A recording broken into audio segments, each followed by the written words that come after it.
Hello everyone, my name's Alessia and I'm one of the youth leaders of the Cardiff-Menevia Diocese. Today I'm going to be talking to you about the theme of joy.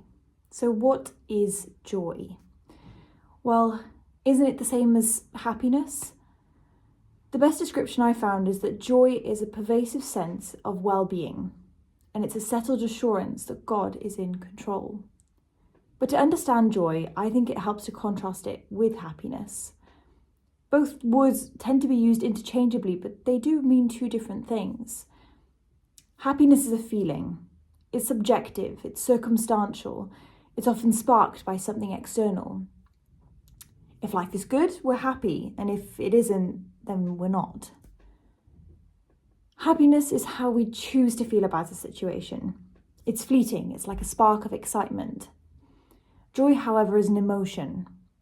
It's something that's deeper and more foundational. Think of joy as a reflex that's hardwired into us. And it's true, it is scientifically physiological, it's universal across cultures, and it doesn't depend on a conscious thought that we have. So in many ways, the way that I see it is that joy is such a huge gift from God, because it's an innate emotion that's embedded into each one of us in our very nature. Unlike happiness, joy isn't something that we choose. It's something that day by day we discover and recognize is already within ourselves. So the way I see it, the way joy can be described is, instead of being used interchangeably with happiness, we can use it interchangeably with the word trust. And that's what makes joy so powerful, because it's not dictated by our circumstances. Joy allows us to open up, to be vulnerable, and to be receptive to God's grace. And in fact, the word rejoice from the Greek means favourably disposed to God's grace. Isn't that beautiful? So in that space of joy, God can work within us. He can give us understanding and plant desires into our hearts and speak dreams into our lives. Joy changes how we see the world. Instead of asking, why is this happening to me? Instead is, what is this that's happening for me? What can I do with this? Joy is a lens. It's a way of seeing meaning and purpose even in the most difficult moments of our lives. But if I've just said to you that joy is so innate to us, why do we sometimes lose sight of that joy? Well, the way that I think it is that we choose not to believe it. Joy is instinctive, it's unconscious, but how we respond to that joy is the conscious element of it. Sometimes we dismiss joy. We think it isn't real. And so in doing so, we're blocking off all of our joy, all of our trust. And in doing so, we lose our anchor and we close ourselves off. And instead, we rely on the chaos of the world to tell us who we are and what we should be. But I'm sure that everyone who's listening to this knows from experience that that is not fertile soil for growth. Joy, unlike happiness, is deeply tied to a trust in God. Happiness comes from what happens to us, but joy comes from what is already within us. G.K. Chesterton called joy the great secret of the Christian. And I would completely agree with that. I really like that line. The only thing I'd question is the word secret, because it is no secret, or at least it shouldn't be. It's our superpower, yes, but secret? That's one secret that we must share in our actions every single day.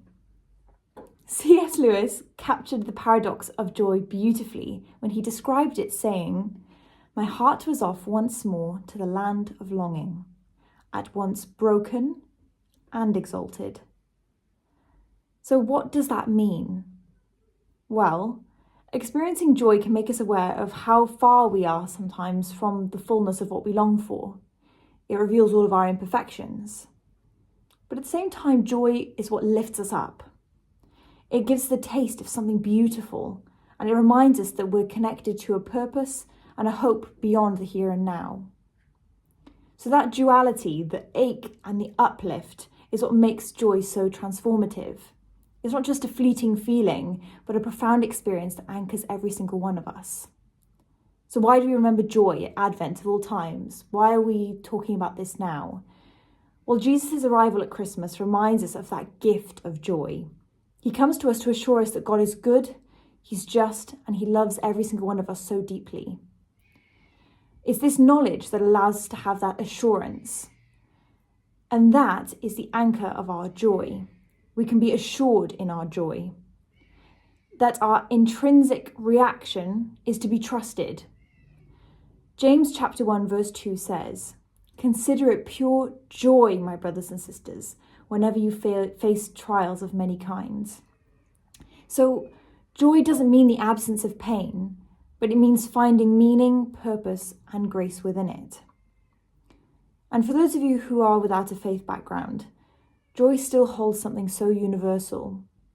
It awakens in us a longing for more connection, more understanding, more purpose.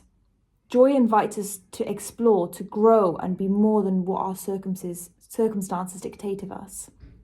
It's a reminder of our potential and of our place in something that's greater than ourselves. So as we reflect on joy this Advent season, let's remember that joy isn't fleeting. It isn't circumstantial like happiness is, but it's a gift. It's a deep trust and an anchor that holds us steady through all of life's ups and downs. So if I could summarize this talk in just one line, it would be, happiness is fleeting, but joy is everlasting because God's love is eternal. Thank you, everyone. Merry Christmas.